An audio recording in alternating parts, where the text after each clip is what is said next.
Welcome to 5 Dubs by MDDC Press.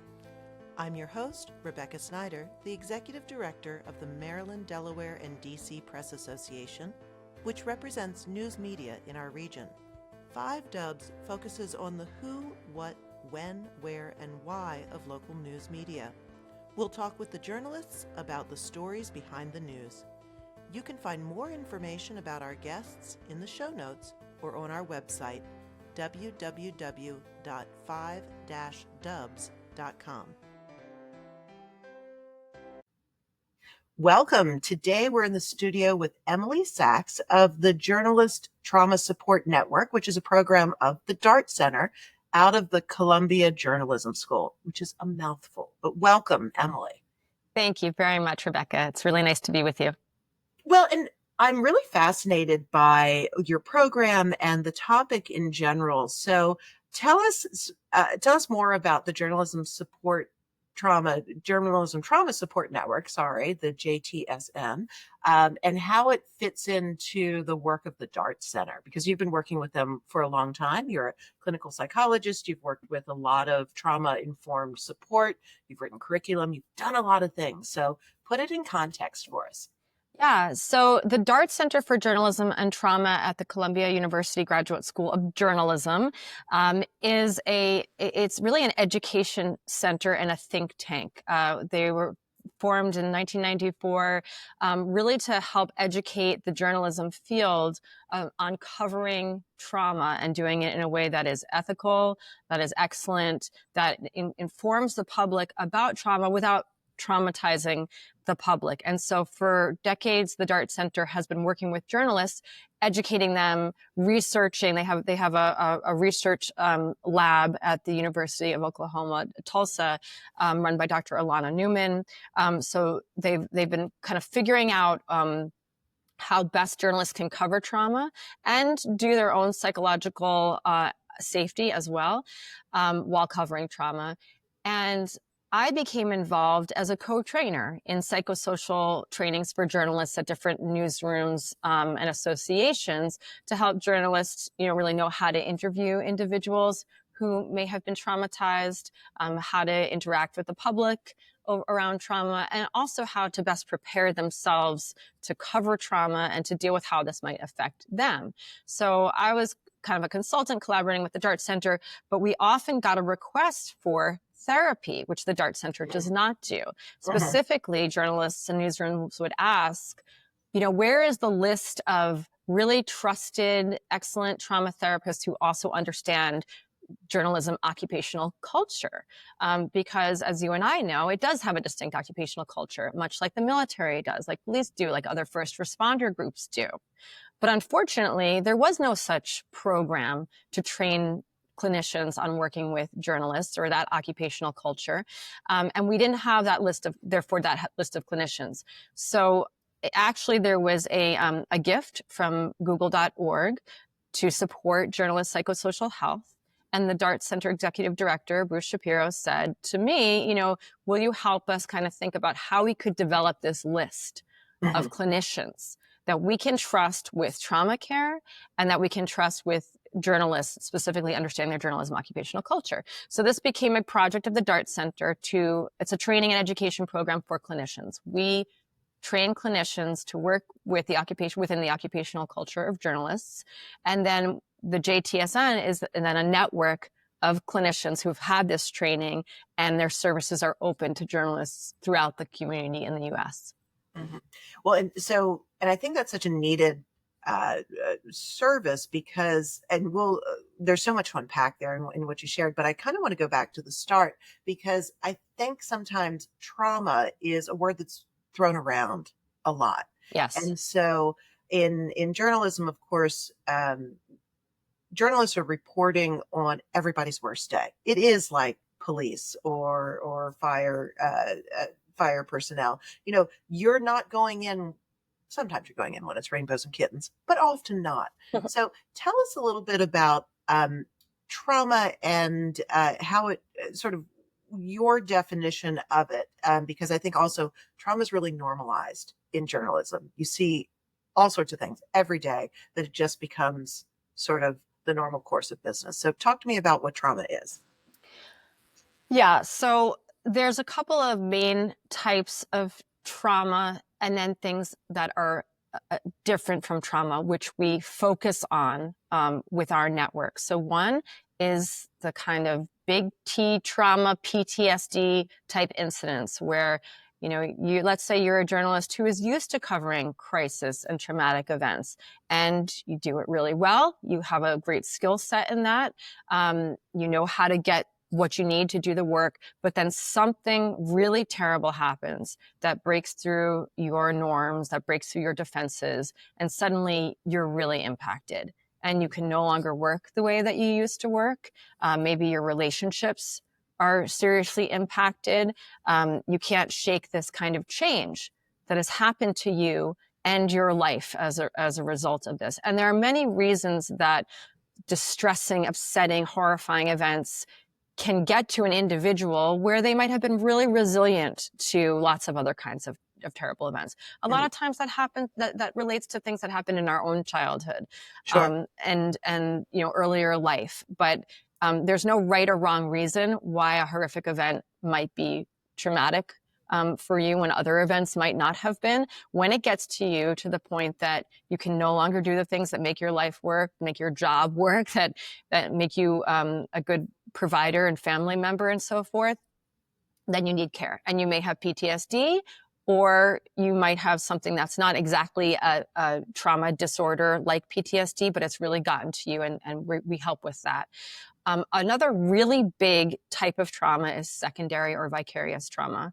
And this is the sort of probably tied for number one reason that journalists come to our providers, is just this accumulation of exposure to the suffering of other people through various types of work modalities. So maybe sitting there interviewing people who have lost a loved one to suicide, plus you've covered disasters, plus now people are just exposed to an incredible amount of graphic imagery and audio through the internet. There's a lot that's just sort of user generated. It hasn't gone through editing and just comes raw from all over the world.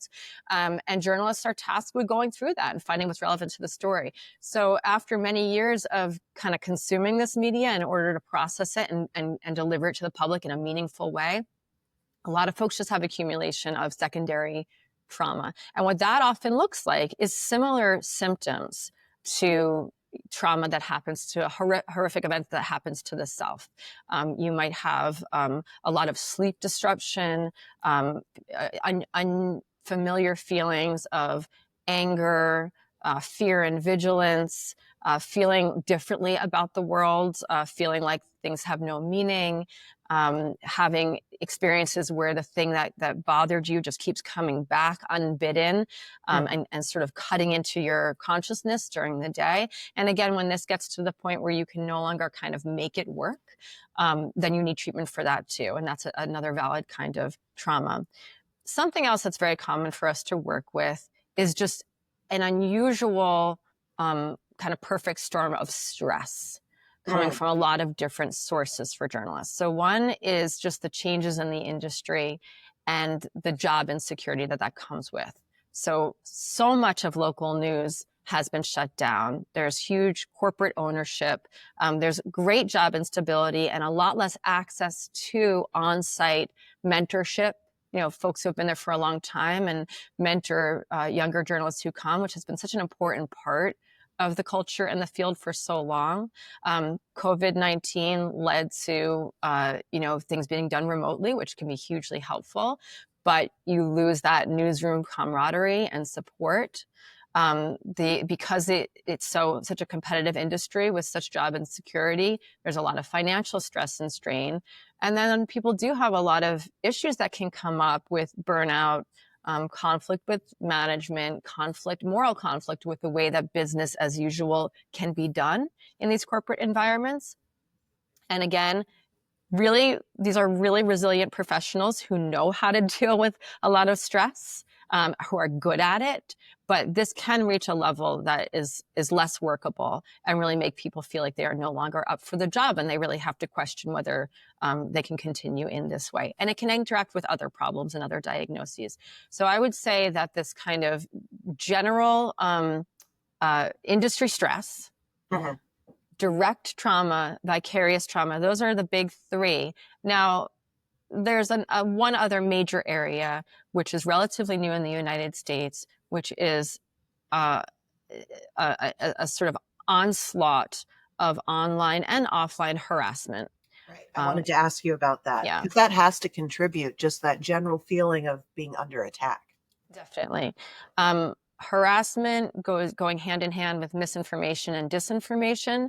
So I talked to a lot of journalists who, on one hand, if they're attacked personally online, they have sort of vicious, uncivil comments in their mentions. They can be very personally attacking. They are much more often women and minorities, people of color, are targeted for these things, and they include the most awful and vile slurs. Sexual slurs and threats, sexual and physical threats. So there's really foul stuff that people are dealing with. But sometimes what's just as disturbing is being told that their reporting is a lie, that they're reporting in bad faith, and having misinformation and disinformation put alongside the information that they're trying to inform the public with. So these things also translate quite fluidly into, quote unquote, real life violence, where people can be doxxed online, their information can be published, and they get afraid for themselves and their families and other people who might be involved with them. Those cases are less common in terms of who has come to our network so far. We've only been around since 2021, and we've seen about 100 clients so far, but they are a very concerning and significant minority of the cases that we see. And we know that these instances are just multiplying all the time. Absolutely. So it strikes me that, there's certain sort of a level of traumatic stress that just permeates the industry, but all these inputs kind of piling one on top of the other. It's filling journalists' cups, and not in a good way. And so, if you're always at the, 7/8 full version of stress and vicarious trauma and so forth, one thing that may not have affected you previously can just push it into a situation where, the journalist is flailing. Am I getting that right? You are getting that right, Rebecca, definitely. And there's an additional way that I think about this. In our trainings, we do talk a lot about the hazards and the challenges of being a journalist, but we also talk a lot about the strengths and skills and resources that these folks bring, and how the field kind of shapes that for them, because these are really resilient and strong professionals. And oftentimes what can counterbalance the stressors and the exposure to trauma are these strengths and skills. So things like craft joy. There's more to journalism than just reporting out important things and trying to make impact. A lot of journalists also take real joy in the craft and figuring out the ethical dilemmas, and in making those hard news judgments, and in making beautiful pictures and writing beautiful text and getting it done right. So that's something. The camaraderie, doing a good job together and pushing it through past the finish line, and doing it with colleagues or editors that you respect, is another protective factor. Interacting with vulnerable communities and populations is incredibly meaningful to a lot of the journalists that we talk to. Now, what often can kind of get in the way of those protective things is those instances where people just don't have enough support.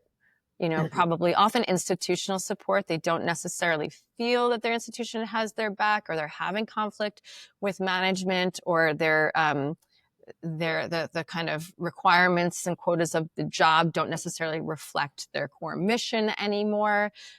If they don't have as much access to craft joy, to camaraderie, to the kind of meaningful stuff, or just someone that they can talk to about setting up some boundaries and making some decisions about how I'm going to cover this traumatic event, what angle am I going to take, how am I going to protect myself, how can I negotiate that while still producing great news.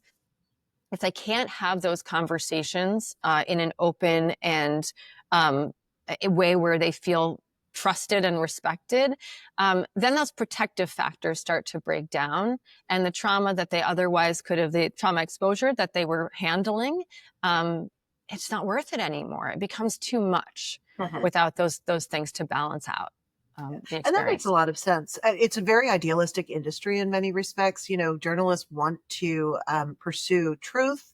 They want to raise up voices and stories that are not being heard. They want to speak truth to power. There's all these wonderful impulses that get people into journalism.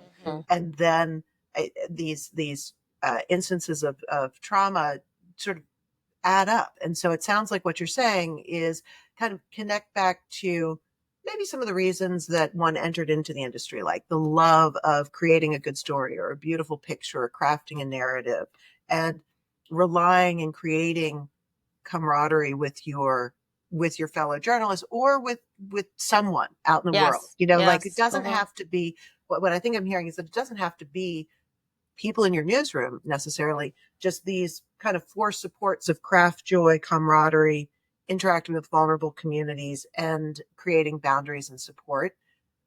Those just need to be present in your life, not necessarily coming only from your job, but just in your life. Is that helpful? Yes, I think that that's really true and really helpful in a lot of what we work on with people. I don't want to give short shrift to the impact of good leadership and management in news organizations, because for better or for worse, the regard of your agency, of your bosses, and if you're freelance, the people that employ you from those agencies from time to time is really important still. Winning awards, being seen, being credited, and having your work published in a way that feels consistent with your values, those are deeply important. There's not always so much that us clinicians can do about that side of things. So what we can do is help people really develop some assertive communication skills where they are doing appropriate negotiation with editors and managers, that respects their own rights and dignities, but also the rights and dignities of their employers and supervisors. But our journalist clients are the experts on what actually flies in their newsroom, right? We're not going in there and negotiating for them, and we can't expect management to necessarily change. So you're right. There are some other ways to get, this important camaraderie, meaning positive regard from the community and from peers. Many people, if it's not within their newsroom that they can make these connections, it's with other journalists outside the newsroom, because one of the great things about being digitally connected is you can find like-minded colleagues from many different spheres. As much as we wish that friends and family could always be that support, there's just sometimes a lot that is hard for them to understand about the work. And they may be also tired of, of sort of having to try to understand or listen to kind of what goes on, in so many traumatic scenarios that journalists cover. I will say more often, our journalist clients are afraid to share any of that with friends and family because they're more afraid of burdening their loved ones, and the loved ones actually would like to know. But there is a gap there in understanding, and there is a fear of burdening loved ones. And oftentimes your colleagues just get it better. So finding colleagues outside your newsroom is sometimes really important. Finding mentorship outside the newsroom and other ways of finding recognition at different stages of your career is also helpful. Well, and I wanted to get into sort of the unique nature of the journalist culture and some of the supports that you talked about, in some ways, I don't want to dismiss what is and can be a very serious issue with the idea of like, well, you need better boundaries and you need self-care and all that sort of thing. Talk to me about sort of what happens when those supports the unique culture of journalism in treating trauma when those supports are no longer enough.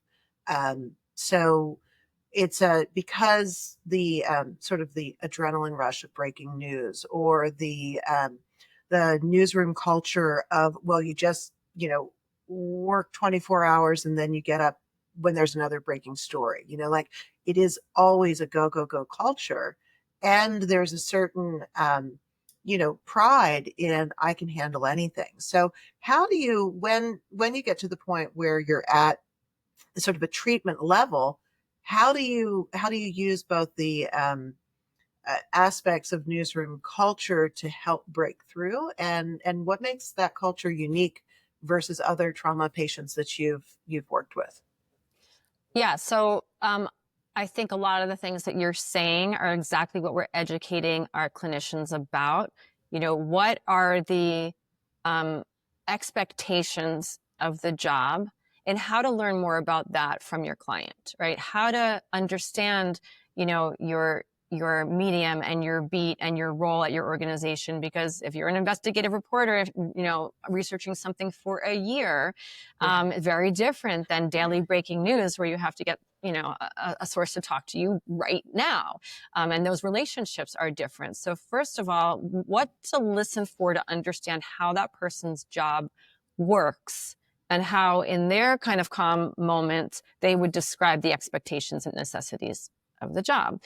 Really understanding that people may have to reshuffle and reschedule a little more than your average therapy user. One nice thing we've learned from researching our program is that the large majority of journalist clients, though they will reschedule a little bit more, will actually make it quite regularly to weekly virtual therapy, at least. They tend to be very, very good clients. There is a minority that just cancels so often that it's just not workable, but it's actually a small minority. And so we've been able to really have people in regular therapy. But our therapists also understand that there may be more conflicts, there may be a little bit more rescheduling, and not to immediately interpret that as resistance to therapy, right? That's a good point. So that's one thing that we talk about. Understanding the joys and the values and the ethical commitments, and what that means for differences between, let's say, their field and ours. So we actually have a lot of overlap, I think, in the idealism and the things that we're trying to address in terms of issues in the public, many of us psychologists and journalists, but boundaries are completely different, right? One of the first things we learn when we're trained is how to set very clear and quite very limiting boundaries. And that's not possible for journalists who need to keep in touch with sources, for years sometimes, and at odd hours of the day. So once we're really familiar with that, with the values and ethics, and like I said, craft joy, for a lot of journalists, just the value of journalism in itself, regardless of the impact that it makes, and we can avoid the pitfalls that many clinicians step right into, like, why don't you leave? Why don't you just do less? Why don't you just set boundaries and light a candle and go on vacation? These are the things that immediately turn people off, and we're never going to say that unless we think it's absolutely dire that you take a leave of absence, right? So instead, we work. We talk to our trainees. This is the first program to try to train clinicians in this occupational culture and to research our results. So we're just going from what our private practices and our group training of journalists have taught us.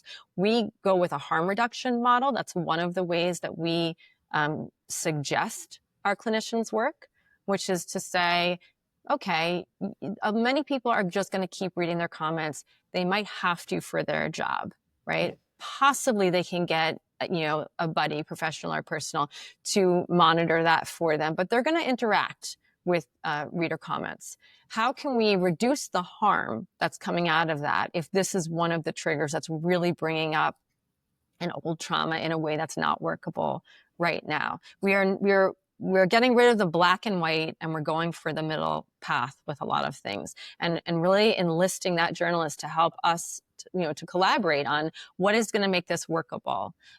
We are not talking about taking a vacation and going to a spa. We're talking about little ways to pace the work, to put up certain barriers to consuming more than you need to consume to get the story, to stay on top of the developments in a quite granular way. We're looking at the research and how you protect yourself from vicarious trauma, and we're talking to people about things like we kind of use like a radiation metaphor for traumatic material, that exposing yourself to a lot of traumatic audiovisual material and interpersonal material is like a toxic substance, quite literally, mentally and emotionally. And so we have to have smart ways. We have to have sort of basically PPE for that, and ways to then disconnect from it and regenerate our own nervous system. So things like making sure that you do get some amount of rest and sleep, and how to address insomnia and other sleep issues, even when you have to be on that breaking deadline cycle. How to understand what happens to your body and what happens to your executive thinking under threat that keeps being activated even when you are physically safe. And how to calm that system down and give it access to more support and a healthier inputs, even when you're not going to stop doing that work. How to assess what aspects of a situation are within your control that you can problem solve for, and what aspects of dealing with management or experiencing witnessing a traumatic event you're never going to be able to control for, and therefore what can you do emotionally focused about that, and who can support you with that. And another thing is just identifying your best supports and actually making those moves. So with journalists, we often find that they'll stop at nothing to protect a source or to figure out the story or to get that word out there, but they might spend very little time on figuring out protections for themselves. They might just keep getting backburnered. And if we can kind of gently confront that and say, it's not going to take a lot of time, but what are you doing about your own protective equipment?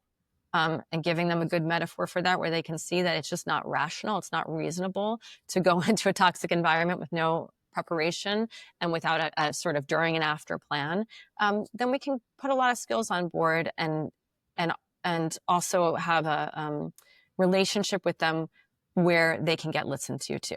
Because that's the other thing is, they're listening to stories, they're taking images, but who actually listens to them? When do they actually get a chance to process the information that's in their own head just by talking it through? It's very rare. And I love the idea of that physical barrier, thinking of toxic environments as like, here is a real physical toxin that you need protective equipment to wade into. Absolutely. And also just providing a little bit of distance. And journalists are not very good at distancing themselves from the story or the passion because they're so active. They do. So I think those are really interesting ways to approach this. I wanted to talk a little bit more about the network itself and how people can access care and kind of the mechanics of it, and then maybe wind up with sort of the 5 takeaways before things become a crisis, what you would recommend people do. So Sure. Tell us about the network. Yeah, our network now has 37 clinicians across the U.S.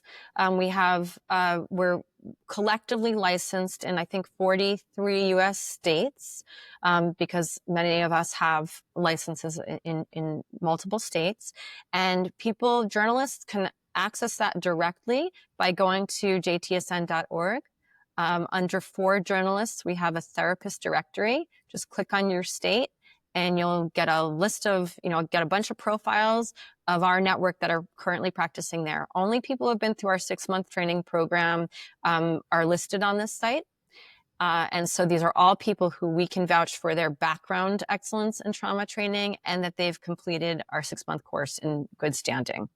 Do you have to recruit therapists, or are people kind of lining up knowing that, news media can in some ways seem like they're in crisis? Are the clinicians interested in serving this population? Clinicians are.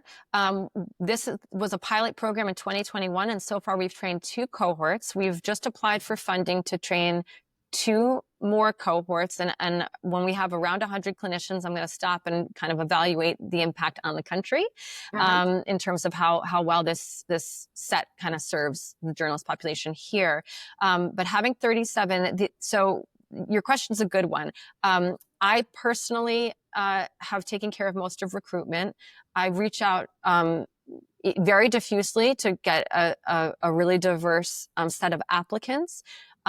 We don't advertise very widely, though, so not many people know about the program yet. And I tend to have about 10 more applicants than I can take that actually get to like an interview stage. So really excellent candidates, and take about 20 people, out of 30, 35 great candidates each time. So it's really been a combination of me like really searching and hunting for those great trauma professionals. And some people, hearing about it through word of mouth and coming to me. We have people coming to us all the time when we don't have any money and we're not recruiting. Of course. So there's a long list now, and I think people are learning about it. The people who sign up with us are immediately get the value and are excited about it. They're so grateful to journalists. They're so passionate about a free and independent press. And it's sort of a revelation. They're like, oh my God, of course they're exposed to so much trauma. And of course they don't have any dedicated services. And like, of course I want to do this. So there is that. The network, of course, is not part of the DART Center. These are a network of clinicians in private practice that have been trained by the DART Center's educational programming. They are in private practice and they charge whatever they charge. And so some of them have sliding scales. Some of them work with insurance. Accessing that financially is the same complicated morass that all therapy can be, and that's a really big problem in this country. 100%. And so like the idea of virtual therapy versus in person is going to vary from state to state, and who has reciprocity as well. That is correct. When we have a cohort of clinicians in training, we are able to provide free therapy to, anywhere between usually between 40 and 60 journalists. So at that time, therapy can be free for 6 months, which is great. And that's why we need to raise money for our trainings. But when we don't have a training going on, the already trained clinicians have to charge. I always stay kind of informed about organizations like Committee to Protect Journalists, International Women's Media Foundation, and others that hold grant money for therapy. And they disperse small grants for therapy. It won't cover a year, but it can give you some time-limited therapy or offset the cost of therapy. They are pretty easy to apply to, and the turnaround is quick. You do have to meet certain criteria in terms of having trauma exposure or severe stress through the course of your work as a journalist. But that's a resource. We also work with the ACOS Alliance. So a culture of safety is an alliance of many organizations, including newsrooms, that are working to increase safety resources for journalists and news producers buy into that, trying to get news institutions to give more to offset the cost of therapy, since we have gotten to the point in the industry where it's actually necessary for people to continue to do their jobs and do the excellent work that they do. Well, and as we wind up, I just wanted to get your takeaways. You've done a lot of research and you've done a lot of analysis on the training cohort, but also I'm assuming outcomes from patients themselves, where that's appropriate to hear. What takeaways how is this making a difference in journalists' lives? And if you can just briefly, in our time remaining, share what journalists can do for themselves before it becomes a clinician issue. Yes.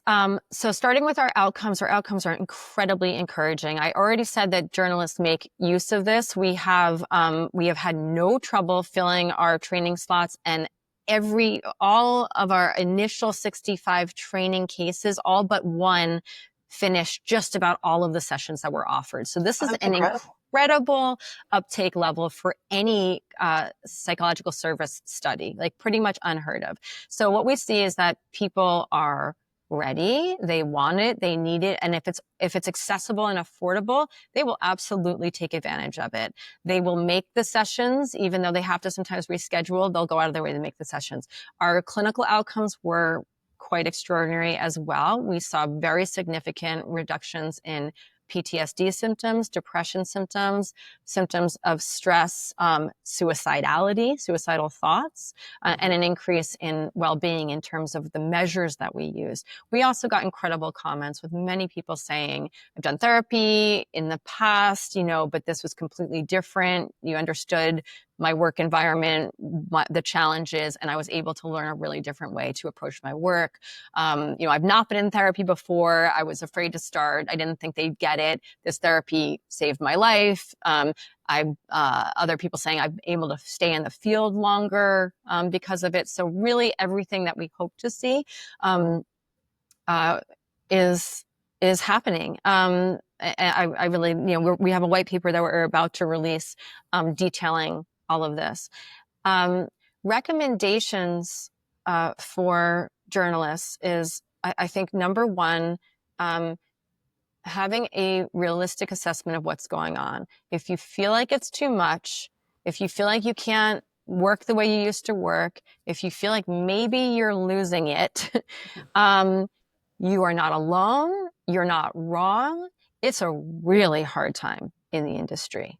It's the job instability, the threat and hatred coming in from the current and past presidential administration, the doubt and criticism and harassment sometimes coming from the public, and the sheer volume of distressing news to process is really a lot.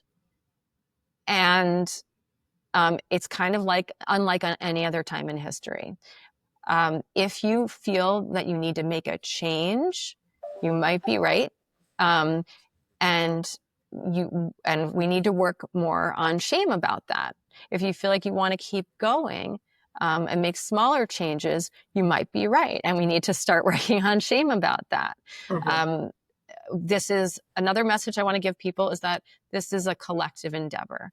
My boss, Bruce Shapiro, a veteran reporter, senior reporter, says that we don't know the impact of a piece of journalistic work often for generations, because it can take time to know what part of the record we need to go back to establish something. So when it feels like you're having no impact, that's not, I kind of say to my clients, it's kind of none of your business. Your business is to do your part of the work. My business is to do my part of the work. My mental health advocacy, my treatment. You're not doing everyone's job. You're doing your job, and your job is to create the record, right? So not trying to be everything and save everything, not isolating. So we all need to curl up in a ball sometimes and block out the world. We all, not all of us, people like me and journalists, really thrive on working, and we can lean too heavily on that sometimes. We also have to connect, because being alone in our heads is not a safe place when things get too toxic and overwhelming. You need other people for perspective, for encouragement, for feeling the experience of belonging, which humans need. And you need to go to the right people for that. So pay attention to who makes you feel like you belong, who makes you feel like you're sane, who makes you feel encouraged, and gravitate to those people. Pick the right person for the job. If it's a past editor who you really trust, go to them for the professional stuff. If you need to just let loose and have fun, go to that friend who doesn't get it. That's okay. You don't have to talk about your work with that person. Go let loose a little bit and come back to it. Pleasure is a very important principle as well. We don't need to feel guilty about having pleasure. That is a really important form of resistance to oppressive forces that would like you to stop reporting and to stop thriving, right? We need rest, we need pleasure, we need connection, and that's how we can stay engaged. And then micro breaks, checking in. Your body is there. It's your vehicle through this life, and whether you think it's perfect or imperfect, and it has a lot of messages for you. So when it's telling you it needs something, listen to it. If you take care of your body will take better care of you and let you do the things that you love to do. Those are just a few of the ways I think we can arm ourselves in our respective fields that have a lot in common. Those are 6 incredible takeaways. Just acknowledge the situation, change what you can about your environment, create your part of the record. And I think of that as like, mind your own business, stay in your lane. Don't worry about everything else out in the world. And connecting with others and have your group. And you don't need to rely on one person for everything. I think in an isolating world, we look at our partner or our dog or someone to be like, you're my everything.